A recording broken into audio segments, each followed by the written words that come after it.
The following is a production of DallasCowboys.com and the Dallas Cowboys Football Club. Let's go, baby! Are you ready for a break?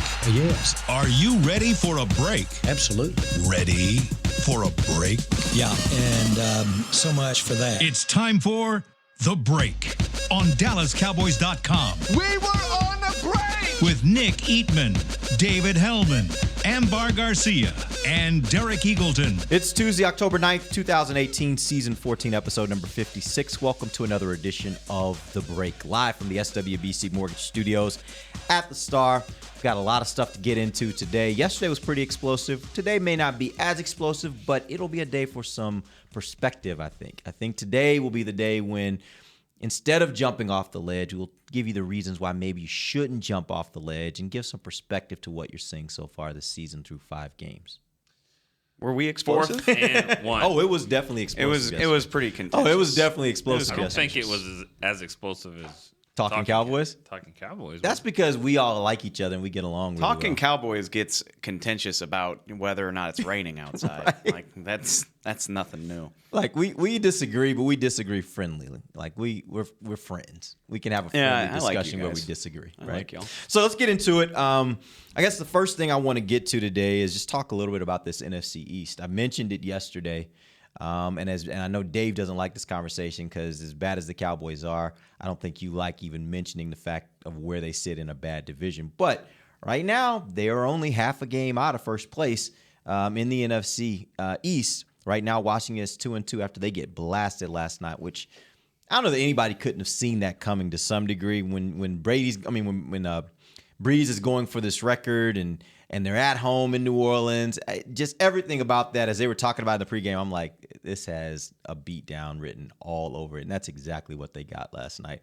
But it was cool to see Drew Brees get that record. That was really cool. Yeah, no, I mean, I cover the Cowboys. I don't know very much about the Saints anymore. But, I turned it on, and I grew up watching Drew Brees. It was super. I mean, I got a little emotional watching him do it. It was cool. You? Yeah, got a little misty? I mean, he's the most important athlete in New Orleans history, and I know I said this on Twitter last night, like I know it's cheesy, but he really does mean a lot to that city in a very non-sports way. So yeah, it was cool. I mean, it's weird to think that like one of the, handful of greatest quarterbacks ever to play came from the Saints. I mean, we don't think of the Saints as a laughingstock anymore because of him, which we certainly did. They certainly were for a long time, so it was cool. The moment with his sons, I thought was pretty cool. That was pretty emotional, just having that opportunity to see him with his sons during that time. But going back to the NFC East, Washington loses last night. They're 2-2. Cowboys at 2-3 are sitting in second place, tied with the Eagles, but one game. I guess they have the tiebreak over them at this point because they did win one division game against the Giants. But nobody's any good. I'm not trying to. Right, and then the Giants are at 1-4. I'm just laying it all out. I know, but my point is that the 2-3, 2-2, whatever. Like nobody's really running away with anybody. Like nobody looks to be explosive on any side of the ball. I think Washington's offense Washington looks a lot like Dallas to me with their offense. That they just don't have a lot of explosive players there. Their defense looks pretty aggressive, but they definitely got burned last night. But like you said, that was kind of a hornet's nest that they were walking into there. There was no way that Drew Brees and Sean Payton weren't going to get that job done. Yeah. I don't know who number 10 is, but he looks like he's going to be a problem for a while. Traquan Smith. Where's he from? UCF? UCF. He was a third-round pick. Third-round picks don't. I was about to say, their third-round picks doing something. Third-round picks don't make plays this early. No, hey. but they don't have Drew Brees. I guarantee you, Right. Michael Gallup That's would exactly be it. amazing. If Michael Gallup was Exactly streaking down the sideline without a defender within 20 yards of Thinking him, that's a touchdown for him too. oh my God, Yeah. that was ridiculous. But you look at this entire division, it's pretty bad. I mean, you look at this relative to the other divisions. It's the only division in football right now that doesn't have a team with a winning record. The top team in the division is at 500. And you look at just the total number of wins, I think they're 2 wins less than the next closest team. Right now, the NFC East looks pretty bad. Yeah, I mean, I think you still got to worry about the Eagles. I mean, they're going to, Carson Wentz, he'll eventually, I think, be okay. They lost a running back for I know. the season. Well, okay. Well, the other 3 running backs are still there. They got a few. And I think get Nick, Le'Veon Bell. Sorry, I did hear that rumor, but go ahead. Yeah, Nick Foles. I mean, it's no different than anybody else. I mean, just like Dak and these other guys, these defensive coordinators. I mean, they are what they are for a reason. They can, they can strike gold for a little bit and get hot and all that. But for the most part, I mean, he is what he is. And so I think Philadelphia, once they play with Wentz, I think they'll be the team to beat. Here's one thing I do wonder, though, and we've seen this happen before with this team and with other teams. You change the coach, you change the guy who's making the calls, and sometimes things change up. Frank Reich, who was calling their offensive plays last year, now the head coach in the Indianapolis Colts. How much does that affect Wentz and the monster run he was on last year? How much does that affect him? I know Doug Peterson, really good coach and obviously a good offensive mind. But I wonder how much that can affect him. And don't forget either that DeFilippo, the guy who calls the plays in Minnesota now, was his quarterback's coach. So good point. Yeah, both of the guys that had their hands on him the most are gone. And I agree with Nick. I think Wentz is going to be fine. I would still give Philly the nod as the team to beat. But also, like, the thing that troubles me with them is not Wentz, because he's coming back off an ACL. It's their defense, honestly. Yeah, right. That's classic Super Bowl hangover is.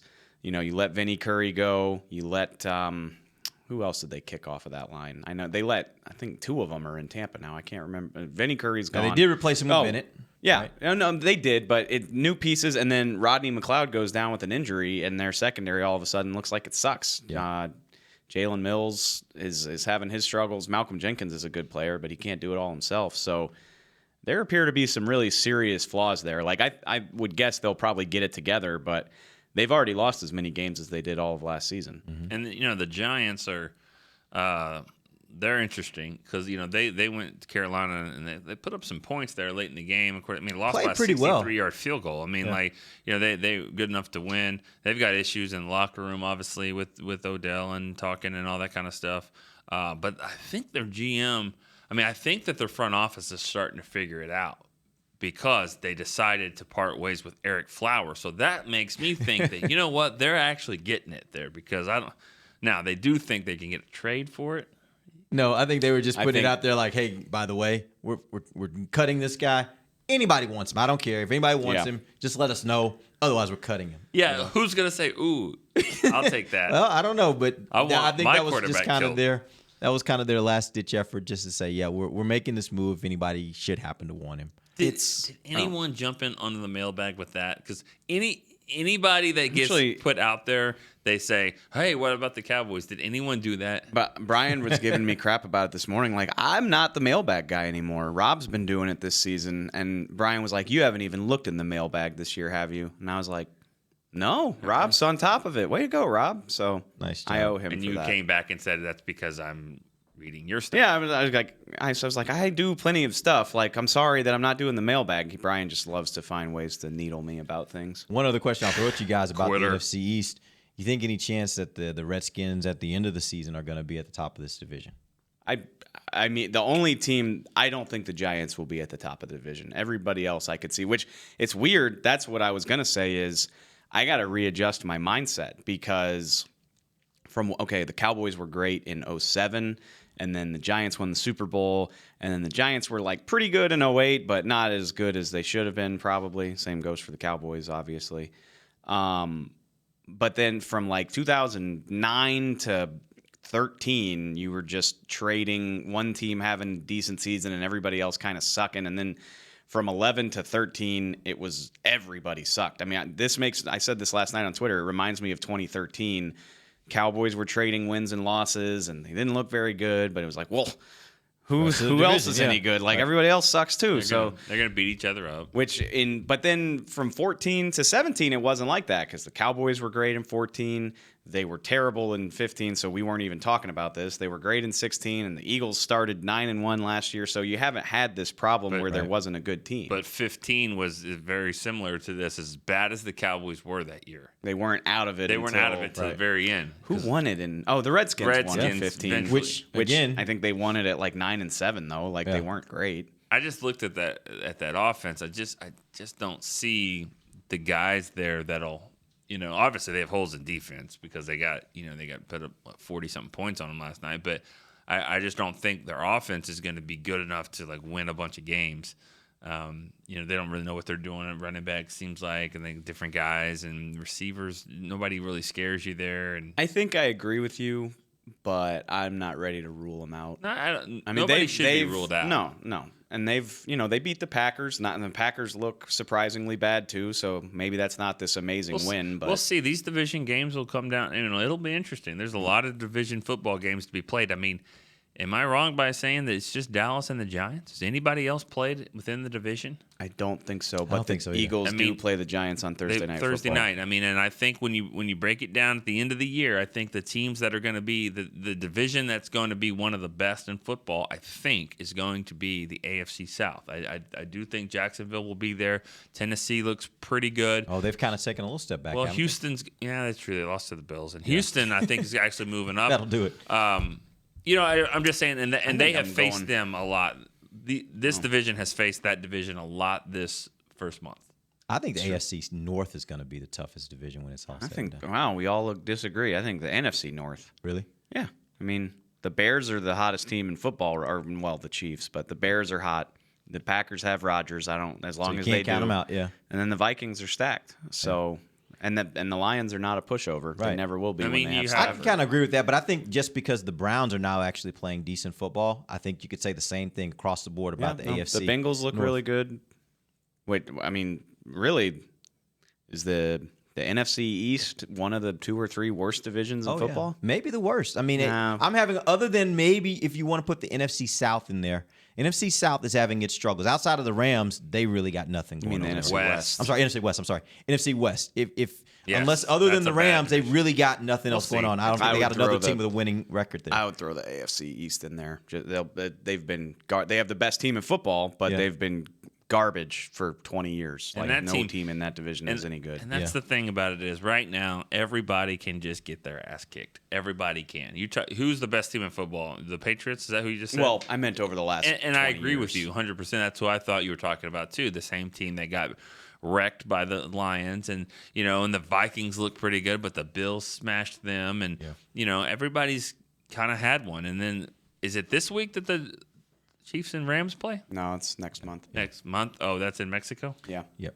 I just saw a promo for it. I didn't know if it was this coming up or not. Unless you're a Chiefs, Rams, or maybe Bengals fan, you don't have the Bears because they've played so much. Bengals are gonna disappoint. They're gonna disappoint them. Why? I mean, Because Andy Dalton is why. he's playing great. Okay, I'm just saying. They've won that division like 3 out of the last 5 This years. is the playoffs where they have their struggles. They've done some Well, things in the regular I'm not season. saying they're going to win a They've playoff done some game. things in the regular season. I agree with you on that. I just don't. You just don't think- like him. No, I don't dislike him. I just don't Where'd he think come they're from? any. No, Where'd he come from? Where'd he come from?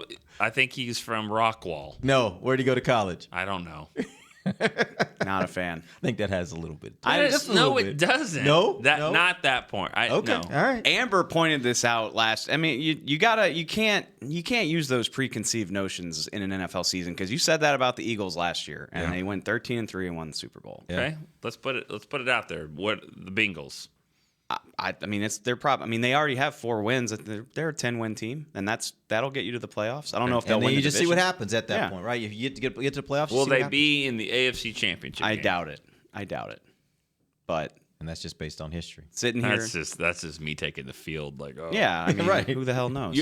But the thing about that is that they play in probably the most physical division.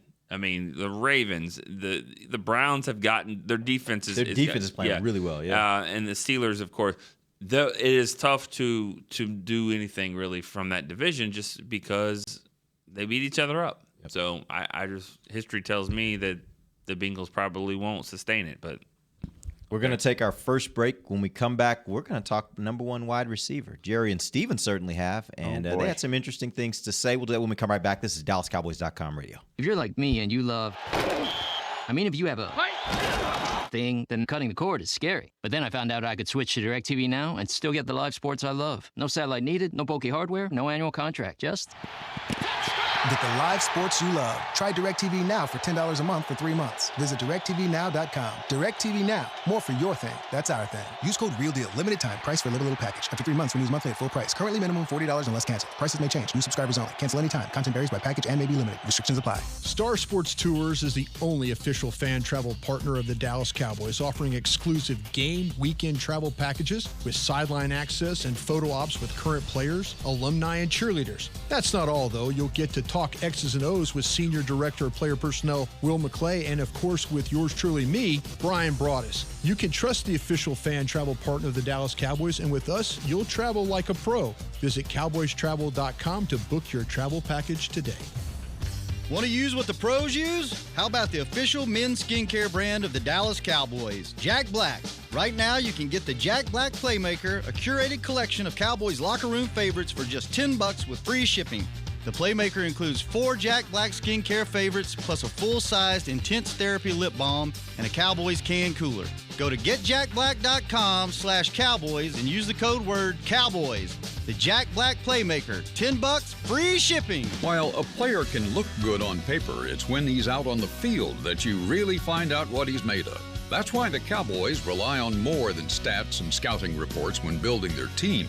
When picking a tractor, it's why you should rely on more than specs and features as well. You got to take it out and put it to the test. The Cowboys did when they named John Deere their official tractor. To experience one for yourself, visit your local Texas John Deere dealer or go to myjohndeeredealer.com/football. Back to the break. Welcome back. It is the second segment of the break, live from the SWBC Mortgage Studios at the Star. We're going to talk a little bit about receivers, number one wide receivers to be exact. Yesterday, Nick, you had an interview that you did with Steven. We're going to play a clip from that. But also this morning on 105.3 The Fan here in Dallas, Jerry had his morning talk with the guys over there. And they were asked, and Jerry was talking about the wide receiver position and basically said the Cowboys haven't had a number one receiver for a couple years, few years. Let's listen to that quote that you and Steven had, though, because I want to dive into this conversation after we hear that. There's not a silver bullet here. We've got to go to work. There's no number one receivers laying around on the street out there, so we've just got to get to work.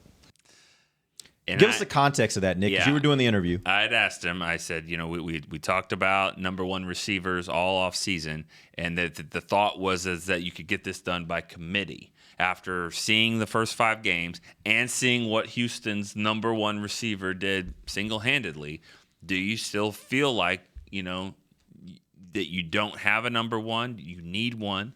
And he basically said, doesn't matter because there's not one out there. And I think everybody knows exactly. I mean, if you're reading between the lines, everyone knows what that means and what he's saying. I don't even know your name, but you know mine. But they forgot it. I think they have forgotten his name now, or they don't want to. I mean, basically, and let's go with what Jerry said too. I mean, and help us out with that. But I mean, they're basically saying Dez Bryant is not going to fix this problem. He is not a number one receiver, so don't bring up that. But do you have Jerry's quote written down? I don't have the exact quote. It was Cowboys haven't had a true number one wide receiver in years. That was part of the quote. That's I mean that's the gist of it. Yeah, he's saying he's talking about Dez Bryant as well. And here's the deal. And I went back and obviously you hear that, and at first you raise your eyebrows, but really if you go back and you look at the numbers.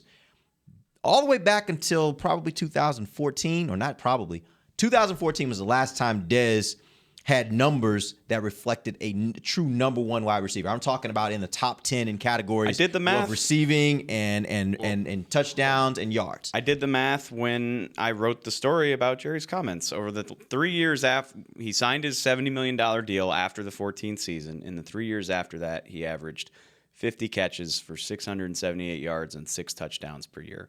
Which those are great numbers if you're not on a $70 million contract. Yep. So, I mean, I kind of look at it like, I would have loved to have seen them negotiate something with Dez where they brought his number down and kept him here. I think he would probably still be the best receiver on this offense. But, yeah, it didn't raise my eyebrows that much because I was like, well, yeah, like obviously they feel that way. They cut him. And his numbers bear it out, too. what year was it when we sat there and we did the interview in Jerry's office and they signed him to the extension? When was that? It was the summer of 15. Okay, the summer of 15. So 15, 16, and 17. Yes. So he said for the last 3 years. So they Well, he didn't specify years. Several he said years. several years. I was pointing out gotta that be those 3. 3 years have been the 3 years that his numbers didn't reflect him being a number one receiver. Then you know what? You know that they paid him the money to be an elite player, and you know they've gotten in trouble with this way back in the late 90s of paying players for what they have done and not for what they were projected to do. And maybe they did project him to be good. No, I can't go there. I've said this before. They signed Des Bryant to a 5-year deal, thinking that he'd play most of, if not all of that, with Tony Romo, and he played 2 more games with him, like straight up. I mean, there's no way to say this without sounding like you're bashing Dak, which that's not my intention. But I think Des Bryant would probably still be on this team if Tony Romo was the quarterback. I think if you put Des Bryant on a team like the Saints, he might not be. He probably has dropped a couple notches from the Odells and the ABs and the Julios of the world, but he would be a much more productive receiver with a quarterback like that who can do whatever he wants to than he would be on this team. And that's the point. That's honestly the point that I've been trying to make with regards to Des Bryant is it's not that Des can no longer be a productive player. It's that under the current circumstance with the quarterback that you have and what we've seen since he's been with that quarterback is he's not that elite kind of receiver. And guess what? The quarterback isn't going anywhere. So if you have him here, you're going to be paying him elite money to give you pedestrian production. And it's not worth it. It's not worth having that guy in the building when you're doing that. And I'm not trying to sound smarmy, but I feel like we covered all of this in the offseason. Like, this isn't new information. And I hate it so much, but the phrase Dak friendly is basically Dez at this point last season had 200 and something yards on like 50 targets. Like, to get him involved the way you want to in this offense with this quarterback, you just got to target him 15 times a game, and that's not in their best interest. So they got rid of him. I mean, basically. And like I said, I don't know that it was like this terrible blunder because I think if Des Bryant was here, it would look awfully similar. Well, let me ask you this question. Go ahead, Nick. Well, I just think that it's hard to just go back and say we covered this in the offseason because the offseason you expected, or at least there was some hope from this team that the receivers would be better. You're right. So now after 5 games, it's like, well, now let's revisit this. How bad was it? Because these guys aren't making plays for you either, And so the negative plays that you saw from Dez last year, drop passes that led to an interception in Denver and things like that. You saw that kind of stuff, and you're like, wow, that's not great. These guys are doing it here without really making some. I mean, Dez was making some plays for both teams, but I mean, like Deontay Thompson's is not making a play for the Cowboys at all. I'm not sure Deontay Thompson is the one that's kind of weird here because what is he? He's a 4-2 guy that can run. So when have we seen him run down the field? No, we see him run passes over the middle, and Carolina, they put all of their eggs in that basket that who hadn't practiced most training camp and got cut earlier and comes back and on 4th and 10 or whatever runs an out that the timing is going to be perfect between him and that lost the game for him, or that was the last play there. And then he had a couple of – I just don't understand why they're trying to make this guy into a wide receiver when he's never been one. He's never been – he's a speed guy, and they're not using him that way. They're trying to use him as a possession guy. And I think his hands are as good as ours. Well, but that's also the problem when you don't have when you're kind of throwing everybody into one mosh pit and saying we'll just kind of use them all rather than having guys like I got a guy that I know can stretch the field. I got a guy that I know runs great routes and can move the chains. Like I don't think they have, or at least it doesn't seem like they may. It doesn't seem like they have really well-defined roles on what guys do well and getting them in those situations most frequently. And that was fine in the spring. It was kind of exciting in the spring to be like, oh, like all 10 of these guys are doing a little bit of everything. Like they're really going to try to see who does what the best. But like we're still kind of doing that in October, which they've tightened up the rotation a little bit, I would guess. I don't have the snap counts in my head, but I think it's a little more defined than it was, but yeah, still like again, for the Allen Hurns seems like he would be your best possession receiver. They use him that way, but not enough in my opinion. They don't use Tavon to his strengths. They haven't been using Deontay to his strengths. And quite frankly, the same thing with Cole. Like I think that that when you're on that 4th and 1, that 3rd and 1, him on a flare route, you're probably going to have a good shot at completing that. I know you guys joke around and call me the implier. I'm not implying anything here. I'm saying everything. I'm saying everything that I know. This sentence. I think the Cowboys will get a wide receiver in here in the next a week or two that we have heard of. This won't be Des Bryant, but it'll be somebody that they're going to try to bring in here. And that's all that I know. Who would be available at this point? I'm just saying there could be you could sign someone, you could try to trade for someone. I don't think it'll be anybody that's significant. I don't think anyone that'll really, really help. I do think they will try to do something. You can't keep going with this. And again, I'm not implying. That's all that I know. That's what I think is going to happen in the next, I would say, week to 10 days. I'd be kind of shocked because I think well, if they bring in trying something. No, I get it, but if they're bringing in more of the same, it just clouds it even further. Right. I would maybe go, if I were them, I may go the route of saying, tighten up my rotation even more. Figure out the guys that I really want to use on specific roles and focus on using them in that role versus bringing another guy and throwing them in the mix. And I just got one more guy that's doing what everybody else is doing. And if anybody, I'm sorry, Dave, but if anybody got kind of excited about that comment that I just made, just remember the last 10 days, they also brought in a receiver that you'd heard of before, and he's done absolutely nothing. So that doesn't mean anything. They brought in Bryce Butler. I'm saying it could be something like that. Heck, they need to use, if they're going to do that, they probably do better off just using Butler if they're going to bring somebody else in that's probably the same ilk, right? I don't know. If they want to give Bryce a shot, that would be great. If they're not going to change anything, I would lean on Beasley, Hurns, Tavon. Well, Tavon as the way Tavon should be used, not sending him down the field to catch 20-yard routes. Like use Tavon the way that the Texans use Kiki QT. Like it doesn't seem like it should be that hard. I was going to say Gallup. I don't love saying that because you want to go to bat for the draft pick, but he has done something to indicate that he's not ready for this in basically every game. So maybe Bryce, yeah. I need to ask around. I haven't, but we're coming up on when Noah Brown can start practicing, not playing, but after. Actually, I think maybe he could practice this week if they wanted him to. I don't know. Like I said, I don't know if they have any intention of bringing him back. If you do that, that's one of your IR spots that you can't use anymore. Can I answer that question? Because I have asked around about that, and the answer is yes, they are intending on bringing him back. All right, there you go. I would love to see that. Another case for your pre-show meetings, Derek. No, we hash it out. We hash it out right on the air. We're just talking right here. Yeah, sure. Bros talking. It's fine. Well, we don't sit here and talk about Noah Brown all the time, but yeah, since it came up, I do think that he's a guy that they would look to bring back here at some point. I would love to see it. I was impressed with him as a rookie, and nobody else is making their case. So yeah, it's true. No one's running away from him. Yeah, you're not like let's give Noah a little more time because these guys. That's why Rico is here. None of the tight ends did anything. Yeah. All right, we're going to take our final break. When we come back, I'm going to ask these guys the question: is the threat of a guy at wide receiver that can make a big play just as good as the production, or at least comparable to the production? We'll do that when we come right back. This is DallasCowboys.com radio. While a player can look good on paper, it's when he's out on the field that you really find out what he's made of. That's why the Cowboys rely on more than stats and scouting reports when building their team.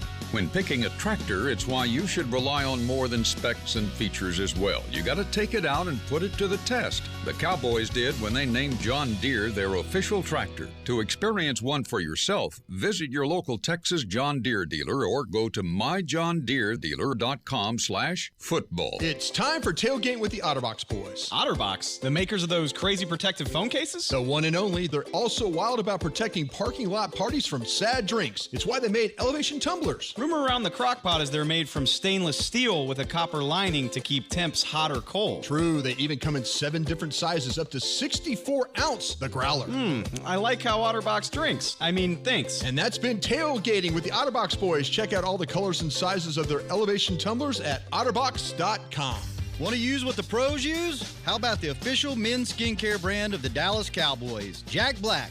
Right now, you can get the Jack Black Playmaker, a curated collection of Cowboys locker room favorites for just $10 with free shipping. The Playmaker includes 4 Jack Black skincare favorites, plus a full-sized Intense Therapy lip balm and a Cowboys can cooler. Go to getjackblack.com/Cowboys and use the code word Cowboys. The Jack Black Playmaker, $10, free shipping. Star Sports Tours is the only official fan travel partner of the Dallas Cowboys, offering exclusive game weekend travel packages with sideline access and photo ops with current players, alumni, and cheerleaders. That's not all, though. You'll get to talk X's and O's with Senior Director of Player Personnel Will McClay and, of course, with yours truly, me, Brian Broaddus. You can trust the official fan travel partner of the Dallas Cowboys, and with us, you'll travel like a pro. Visit cowboystravel.com to book your travel package today. A man's Stetson doesn't just protect him from life's elements. It projects an unstoppable and legendary spirit, just like the men wearing silver and navy on the field every Sunday. Since 1865, Stetson hats are American-made with pride right here in Texas. They are still the official crown of all self-respecting Cowboys. And Stetson is proud to be on the field with America's team. Find Stetson hats in the Pro Shop or at Stetson.com today. Back to the break. Even when your team is struggling a little bit, maybe has a losing record, you still want to ride with the boys. You always want to ride with your boys. When it comes to underwear, you definitely don't want them riding up on your boys, if you know what I mean. Dave, that's why we always wear Tommy John. Dave. I don't know why I had to say we wear Tommy John, but, you know. I got mine on. The revolutionary brand of underwear. Stay up waistbands that keep everything in place. Nice. Is that... Oh, okay. I'll just say, yeah, stay up waistbands. Yeah. Is that something that's a you don't big want deal? You don't want it to fall on you, do you? Yeah, you don't want them to be loose. Like always kind of I understand riding, that, but like isn't that kind of a given? Not necessarily. Not if it's poorly made underwear. Not necessarily. When I was a younger man and didn't have enough money to pay for quality underwear. So stay up waistbands is a big deal. It's like socks. Like you stretch out that elastic a couple times, and all of a sudden, you know it's what, not they're laying staying down. where it's supposed to. See, I can't tell you this what is why Tommy John's so good, because they give you everything. They also keep them on your waist. No adjustment needed. Shop exclusive Cowboys underwear. TommyJohn.com/Cowboys. Tommy John. Oh yeah. Let's get into it. Underwear. I had a question for you guys right before the break. We're talking about the wide receiver position, particularly talking about number one wide receivers.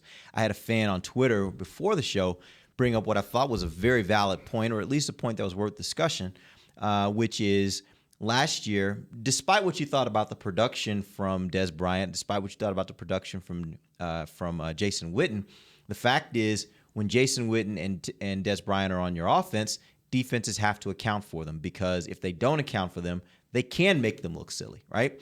Is that a situation, or should that be something that should be considered here when you talk about, hey, the Cowboys really don't need a number one? Does the threat of having a Des Bryant out there, even if he's not a true number one, just the threat of the damage that he can do, is that enough to still need to have him on a team like this one? I think there's a couple of ways to look at that. One, they miss him in the sense that they are good veteran players who you can typically count on to do what they're supposed to. Like Jason Witten's going to be there. He's going to probably figure out a way to get open more often than not.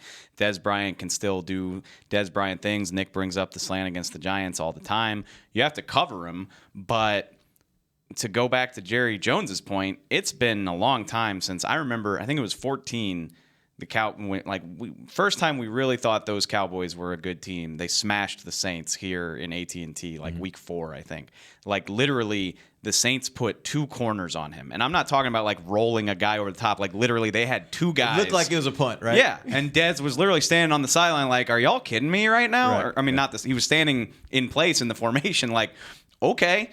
Nobody was covering Dez like that in the last 2 years. So he's not getting that kind of attention. You got to account for him, and he has a track record that makes him more dangerous than any of these guys. But he's not. He wasn't that guy in recent memory. I mean, the thing about it is it reminds me of the last. You're probably too young for this, but the last 5 or 10 years of Mike Tyson. It's he wasn't what he was, but you're always worried about it. Why? Because he could knock you out with one punch. He's got that, and I think that's kind of what's happened here with Dez. And a little bit, it's like, yeah, he's not the same, and you don't have to cover him the same, but you got to be careful with that. And it's not just about Dez; it's about Tavon as well. Look back to the first game, or this last game. A couple of plays they had, the touchdown, and even the shovel pass on third down that was important. It got him in there. Fake to Tavon, shovel to Zeke. Fake to Tavon and Zeke, throw it to Hearns in the end zone. You can keep faking it all day, but at some point, so the threat of not having the ball, it sounds good, but you do have to show them every once in a while. So that's a good question. You do have to show them that we can hurt you and then use that against them. And honestly, that's the part I think that would hurt this argument is I don't think enough times last year Dez actually hurt the opposing team. Now, there were a couple, but I don't think it happened frequently enough where teams wouldn't still walk into a game with the Cowboys this year and say the exact same thing they're saying right now, which is if you're going to beat this team, you got to stop Zeke. Dez is one thing, and we'll deal with him. We could probably put one guy on him, and we will be okay if he gets a big play on us. Like, we're okay with the idea he might get a big play on us. Who we can't let get off is Zeke, and I think that doesn't change. That doesn't change whether Dez is on this team or not. And that, I mean, I worry about sounding like a homer, but like we saw Dez do so much of the stuff we're seeing right now. You brought up the Denver game, the Seattle game last year is burned into my brain forever. Like, and he made some plays, and he would probably still be the best receiver on this team if he was here, but he left a lot of stuff out there. I mean, you can blame Dak if you want to. I lean more toward thinking that if you make $12 million a year to play receiver, you should have a DeAndre Hopkins. Those balls were not all accurate, and he's got a 50-foot catch radius. It doesn't matter where it is; he's going to bring it in. That's what you're paying $12 million a year for, right? The thing about that is that you keep going back to that statement that I agree with, and Dave agrees because he just said it. I don't know if you do, but that Dez would be the best receiver on the team if he was here. Think about any other football team in the league and any other position other than maybe kicker. I don't know. But where else could you say, if I signed this guy off the street, he would be better than anyone else that I have? For all the problems of, what he is in the locker room and all that, that's a statement needs to be addressed. Like, no other team can say that. No other position you could say. There's nobody out there that would be the best of all of the guys. But here would be my question back to you. When you're saying that, you're speaking purely from the standpoint of just raw skill as a receiver. You're saying he'd be the best one. Now, let's factor in the other reasons, because there were other reasons why he's not on this team. When you factor in those other reasons, is his ability that much greater to where it's worth saying put him on this team? That's the issue. Well, no, go ahead. Any other team for any other team, they'd have to deal with the part of Dez learning the offense and all that. I mean, so at least you got a guy that would be talent-wise, raw talent, like you said, better than anyone you have. He's got more experience in production than anyone else that you have. He's got an understanding of the offense. It may not be better than anyone else you have, but he does have an understanding of the offense. But don't you think being cut and being on the street and no one signing you, I mean, do you think that would change anything? Humble him at all? Did not. I don't know. Do you think it doesn't feel like it? Doesn't seem like it from what you're seeing on Twitter. The Twitter activity does not indicate that it has. Which the other thing for me is, okay, all of that is very important, and for how good his relationship with Jerry Jones is, I'm sure Dez has burned several bridges in this building, in the locker room and out of the locker room. But my thing is, how big is the difference in production? Really, like, honestly, I mean that, because like Dez would definitely be leading this team in catches and yards, probably. I think he'd also be far and away leading in targets, because maybe in drops too. We saw it last year. Is like, even though he is a complementary player in this offense at this point in time, you have to plan for him like he's a premier guy. Like, that's what they did. He had 40 targets through 4 games. That's why they did this, is that Michael Gallup isn't going to say bup if he gets 2 targets in a game. He's a rookie. Deontay Thompson is not going to raise a stink about getting 5 targets in a game, because that's probably a career high for him. But they're chirping They're getting there. There's Cole Beasley saying one, some stuff. There's one guy that's Alan chirping. Hearns said, well, yeah, Hearns you too. know, I'm You're just right. saying they're getting there because everybody's Well, got an ego. what it sounds like they're doing, it sounds like they're just saying it's not us. That's what they're saying. Not so much give me the ball as much as they're saying, hey, everybody out there that's trying to point the finger at us, it ain't us. That's what I'm hearing from them. But it is. But that's at least what I think they're saying is it's not us. It's everything. It's everything. Yeah, the line's it is. not It's blocking. everything.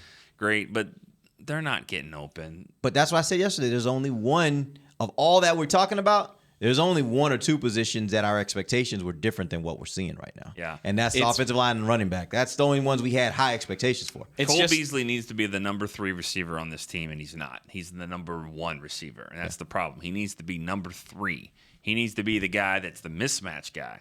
But if teams want to take him out of the game, they'll take him out of the game. And then leaving you with what? That's to me, that's the ball. problem. That's all. I mean, that's what they've committed themselves to. What we're going to do when all else fails, we fall back on our running game. Yeah. That's what they've committed to. It's funny because it's a tale as old as time. This league, damn near every team in the league thinks it has a shot at the playoffs when the season starts. That's what's great about it. But so damn near every team in the league feels really good about what they did in the offseason, which in some cases it has worked out. Like the linebacker situation has worked out perfectly with the way they planned it out. Even it hadn't been great, but safety has not sunk this team yet. You can say the same thing about their defensive front. But having said all of that, they are currently getting a big F for how they decided to approach wide receiver. Like none of the stuff that they thought would happen. Like we think Michael Gallup. We think Alan Hearns will do this. Deontay. Right. He worked with Sanjay. Like none of it's working. We brought in Tavon. We think he can be this. Yeah. And Dak deserves some blame in that too, for that matter, because these are supposed to be guys tailored to what he wants to do,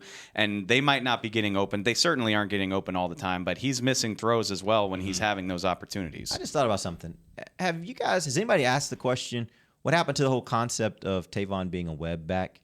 I don't think I've seen him line up in the backfield at all. I don't care where he lines. I take some offense to that because I've been yelling about it all season long. They're not using him the way that he seems like he is screaming to be used. My point was that was what was said on draft day, and that's what they talked about there at the beginning, is that you look at how the Rams were using him last year. They lined him up in the backfield a lot. I mean, he was getting carries quite a bit, probably more of a ball carrier than just a receiver for the Rams last year. So my expectation from what they said was that he was going to be a guy that was going to have the ball in his hands more frequently as a runner, just as a runner. So whether that's a bubble screen, whether that's a handoff, they were going to find ways to just get the ball in his hand. That's not necessarily as a receiver, because they made a point of saying web back versus wide receiver. Mm-hmm.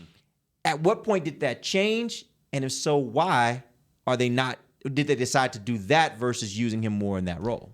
My question. I don't care if he ever takes a single handoff out of the backfield, but Josh Norris, who's a fantasy football guru, I quote tweeted this last night. Kiki QT's average depth of target of 5 yards is the lowest of any wide receiver in the league with 20-plus targets. You can spin it in a positive way because he's got 22 targets in just 2 games. Again, that's what I said when we were previewing him last week. He never touches the ball more than 5-6 yards downfield. He's still a crucial component of their offense. Which is my point. No, but I don't care if Tavon's lining up at running back. Just get him the ball in shallow space where he doesn't have to make this amazing grab to get the ball. We're saying the same thing. Yeah, no, we are. But it's something I've been harping on and will continue to harp on because I don't understand it. Right. And I would be interested to see what coaches have to say about that, seeing as though that seemed like that was the plan when he came in. And not to say this is the end all be all, but it was funny because even on like ESPN on their fantasy game, he is listed as a running back, not as a wide receiver. If I had to guess, they will give an answer that suggests that we're stupid for suggesting it. Even though they suggested it. They'll say something that's like, "Well, you don't understand, but here's why." Okay. I'll try to get a question in for you. Let's see how it goes. All right. Appreciate you guys joining us. We're back tomorrow. We're going to get you guys ready for Cowboys versus Jaguars. That happens this Sunday. Let's do this again tonight. Yeah, let's do this again tonight. As a matter of fact, okay. if you guys are in the area, come check us out. We'll be at Concrete Cowboy tonight at 6 p.m. for the happy hour, and it'll be us three plus Shannon Gross. We'll see how that goes. Anyway, for Nick Eatman, Dave Hellman, I'm Derek Eagles, and this has been The Break live on DallasCowboys.com radio. This has been a production of DallasCowboys.com and the Dallas Cowboys Football Club.